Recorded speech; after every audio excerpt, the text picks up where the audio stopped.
चलिए जानते हैं आज की देश विदेश व्यापार बॉलीवुड और खेल जगत की प्रमुख व वायरल खबर और ऐसी ही महत्वपूर्ण खबरें लगातार पाने के लिए अगर आपने अभी तक हमारे चैनल को सब्सक्राइब नहीं किया है तो तुरंत सब्सक्राइब करें।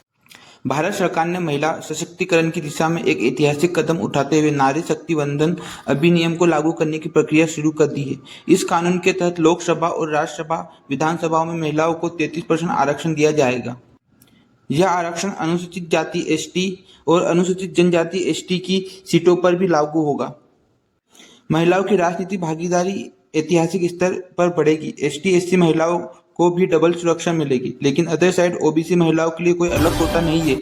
रक्षा मंत्री राजनाथ सिंह ने भारत की तीसरी स्वदेशी परमाणु बैलिस्टिक मिसाइल पनडुब्बी आईएनएस अरिंदामन को भारतीय नौसेना में शामिल किया है। यह पनडुब्बी पूरी तरह मेड इन इंडिया है और इसे K4 बैलिस्टिक मिसाइल से लैस किया जाएगा, जो 3500 किलोमीटर तक मार सकती है। हिंद महासागर में भारत की समुद्री ताकत अब और अधिक हो चुकी है। यह आत्मनिर्भर भारत का सबसे बड़ा रक्षा उदाहरण है। कांग्रेस सांसद शशि थरूर का काफिला केरल में मलप्पुरम जिले के पंडूर इलाके में देर रात एक समूह ने रोक लिया और उनके गनमैन व ड्राइवर पर हमला किया है। थरूर यूडीए प्रत्याशी एपी अनिल कुमार के लिए प्रचार करने जा रहे थे जब यह घटना हुई है। मुख्य आरोपी उमर को गिरफ्तार किया गया और 5 लोगों के खिलाफ एफआईआर दर्ज की गई है। शशि थरूर ने कहा कि मैं सुरक्षित हूं और प्रचार जारी रहेगा। केरल में 9 अप्रैल को चुनाव होने वाला है। रक्षा मंत्री राजनाथ सिंह ने भारत के रक्षा निर्यात में जबरदस्त उछाल की तारीफ की है। भारत का डिफेंस एक्सपोर्ट 1200 करोड़ से बढ़कर 39,000 करोड़ हो गया है। इलेक्ट्रॉनिक्स क्षेत्र में स्थानीय मूल्य संवर्धन भी 18 से 20% पहुंच गया है। अडानी ग्रीन एनर्जी ने फाइनेंशियल ईयर 26 में रिकॉर्ड 5 गीगावाट नवीकरण ऊर्जा क्षमता जोड़ी है, जो मुख्यतः गुजरात के खावड़ा में हुई है। राजनाथ सिंह ने कहा कि मेक इन इंडिया की यह बड़ी सफलता है और आत्मनिर्भर भारत का सपना साकार होता दिख रहा है। भारत का विदेशी मुद्रा भंडार 27 मार्च को समाप्त के साथ 10.28 अरब डॉलर घटकर 688 अरब डॉलर रह गया है।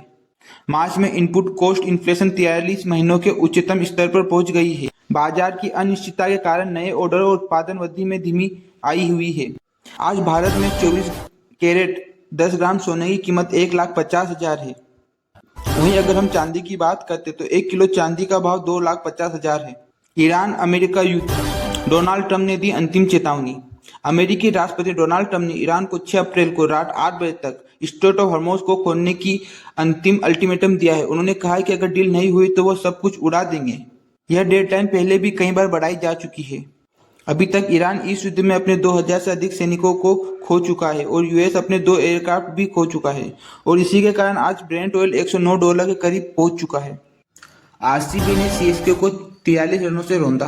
आरसीबी ने पहले बल्लेबाजी करते हुए 20 ओवर में 250 रन बनाए और यह आईपीएल 2026 का सबसे सर्वोच्च स्कोर है। फिलिप सॉल्ट ने 46 रन, देवदूत पडिक्कल ने 50 और टिम डेविड ने सिर्फ 25 गेंदों पर 70 रन बनाए। इसमें उनके 8 छक्के शामिल है। जवाब में सीएसके 207 रन ही बना पाए। आरसीबी 4 पॉइंट के साथ में पॉइंट टेबल पर टॉप पर आ गई है और लगातार सीएसके अपने 3 मैच हारकर 10वें स्थान पर है। एसआरएच को हराकर एलएसजी ने अपनी पहली जीत दर्ज की। एलएसजी ने टॉस जीतकर पहले फील्डिंग करने का फैसला किया और एलएसजी ने यह मैच 5 विकेट से जीतकर अपनी पहली जीत हासिल की और आईपीएल 2026 पॉइंट टेबल में वो 7वें नंबर पर आ गई है। सनराइजर हैदराबाद ने 9 विकेट पर 156 रन बनाए। वहीं एलएसजी ने 5 विकेट खोकर 160 रन 19.5 ओवर में बनाए। आईपीएल पॉइंट टेबल की बात करें तो आरसीबी टॉप पर है और वहीं सीएसके सबसे नीचे स्थान पर है। इसमें RCB, Rajasthan royal, Delhi capital और पीकेबीएस 4 पॉइंट्स के साथ में है और इसी में सीएसके 3 मैचों में 3 हार के साथ में बॉटम पर बना हुआ है। वहीं जीटी और केकेआर का भी निराशाजनक प्रदर्शन हो रहा है। धुरंधर 2 1000 करोड़ के करीब बॉलीवुड का नया बादशाह बनने वाले हैं रणवीर सिंह। धुरंधर द रिवेंज ने 14 दिन तक 920 करोड़ भारत में नेट डोमेस्टिक कलेक्शन किया है और वहीं 1446 करोड़ वर्ल्ड वाइड कमाई कर ली है। यह फिल्म आईपीएल 2026 का बॉक्स ऑफिस पर तूफान बन गई है। वहीं बॉलीवुड को मिली ब्लॉकबस्टर इंडस्ट्री बहुत खुश है और रणवीर सिंह की करियर बेस्ट परफॉर्मेंस मूवी बन गई है। अगर हम इस मूवी के एक नेगेटिव पॉइंट की बात करते हैं तो एक फिल्म मेकर ने दावा किया है कि यह उनकी स्क्रिप्ट और लीगल एक्शन की बात कही जा रही है। प्रियदर्शन अक्षय कुमार भूत बंगला की रिलीज डेट बदल दी गई है। अब यह फिल्म 16 अप्रैल को सिनेमाघरों में दिखाई दी जाएगी। धुरंधर 2 के सक्सेस के कारण इस मूवी को पोस्टपोन किया गया है। अभिषेक बच्चन ने ऐश्वर्या राय के साथ अपनी शादी को लेकर खुलकर बात की है। उन्होंने कहा कि सक्सेसफुल वाइफ के बारे में उनका नजरिया सर्व ईगो से जुड़ा है। यह बयान सोशल मीडिया पर बहुत वायरल हो रहा है। फैंस ने अभिषेक बच्चन की ऑनेस्टी और ओपननेस के लिए सराहा है। वहीं बयान को लेकर कंट्रोवर्सी और ट्रोलिंग शुरू हो चुकी है। Nita Mukesh Ambani culture centre NMACC ने मुंबई में अपनी 3वीं वर्षगांठ बनाई। रणवीर सिंह, विक्की कौशल, सिद्धार्थ मल्होत्रा, कियारा आडवाणी, सलमान खान समेत कई बड़े सितारे इस ग्रैंड इवेंट में शामिल हुए।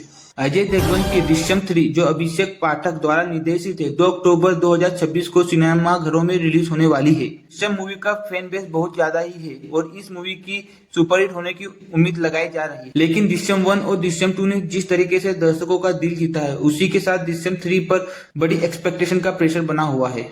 मलयालम डायरेक्टर रंजीत को सेक्सुअल असोल्ट के मामले में एक अभिनेत्री की शिकायत के बाद 3 दिनों की पुलिस कस्टडी में भेजा गया है। SIT इस मामले की जांच कर रही है। उनके वकील ने भी मामले के बीच इस्तीफा दे दिया है।